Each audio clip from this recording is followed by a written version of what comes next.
ಎಲ್ಲ ವ್ಯಕ್ತಿಲೂ ಒಂದು ಶಕ್ತಿ ಅನ್ನೋದಿದ್ದೇ ಇರುತ್ತೆ. ಆ ಚೈತನ್ಯ ಇದ್ದಾಗ ಆ ವ್ಯಕ್ತಿ ಜೀವಂತವಾಗಿರ್ತಾರೆ. ಆ ಚೈತನ್ಯ ಇಲ್ಲ ಅಂದ ತಕ್ಷಣ ಆ ವ್ಯಕ್ತಿ ಸತ್ತು ಹೋಗಿದ್ದಾರೆ ಅಥವಾ ಪ್ರಾಣ ಹೋಗಿದೆ ಅಂತ ಹೇಳ್ತಾರೆ.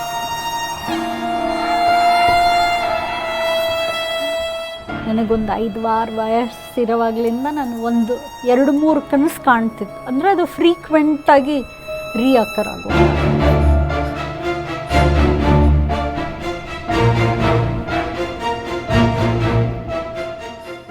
ಡೋಂಟ್ ಯು ಥಿಂಕ್ ಸೊ ಇವೆಲ್ಲ ಕೆಲವೊಂದು ಪೂರ್ವಜನ್ಮದ ಸುಕೃತಗಳಿರುತ್ತೆ ಅಂತ ಅನ್ಸಲ್ವಾ? ಈಗ ಒಂದು ಅಶ್ವಿನಿ ದೇವತೆಗಳು ಕೇಳಿಸ್ಕೊತಿರ್ತಾರೆ. ಸೊ ನಾವು ಏನೇ ನೋಡಿದ್ರು ಏನೇ ಹೇಳಿದ್ರು ಕೂಡ ಅಸ್ತು ಅಸ್ತು ಅಂತ ಹೇಳ್ತಿರ್ತಾರೆ.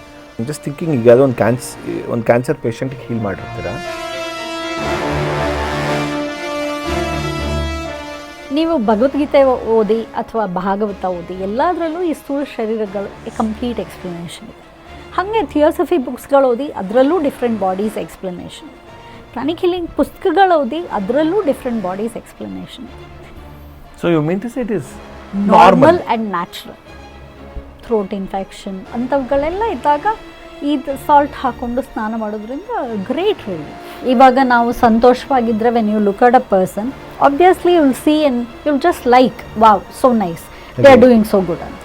ಎಲ್ಲೋ ನಮಗೆಲ್ಲೋ ಬೇಜಾರಾಗಿರುತ್ತೆ ಅಥವಾ ನಮ್ಗೆ ಆ ವ್ಯಕ್ತಿ ಮೇಲೆ ಏನೋ ಡಿಸ್ಕಂಫರ್ಟ್ ಇರುತ್ತೆ. ನನಗೆ ಸಿಗಲಿಲ್ಲ ನೋಡಿದ್ಯಾ, ಅವ್ರಿಗೆ ಹೆಂಗೆ ಸಿಕ್ತು. ಕಸ ಗುಡಿಸೋದು, ಒರೆಸೋದು ಟೆಕ್ನಿಕ್ ಕೈಯಲ್ಲಿ ಮಾಡ್ತೀವಿ.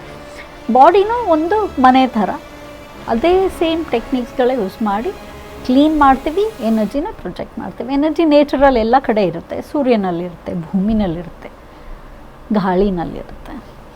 ಅದನ್ನು ರಿಸೀವ್ ಮಾಡ್ತೀವಿ.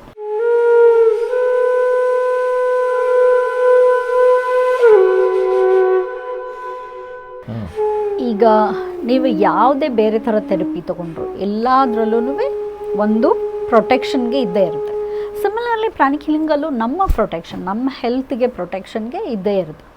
ಬಟ್ ಆಬ್ವಿಯಸ್ಲಿ ಬೆಳಗ್ಗೆ ಸರ್ಜರಿ ಕರ್ಕೊಂಡೋಗೋಕ್ಕೆ ಮುಂಚೆ ಅವ್ರ ಸಿಮ್ಟಮ್ಸು ಬೇರೆದೆಲ್ಲನೂ ಎಲ್ಲ ಪ್ಯಾರಾಮೀಟರ್ಸ್ ನೋಡ್ತಾರಲ್ವ.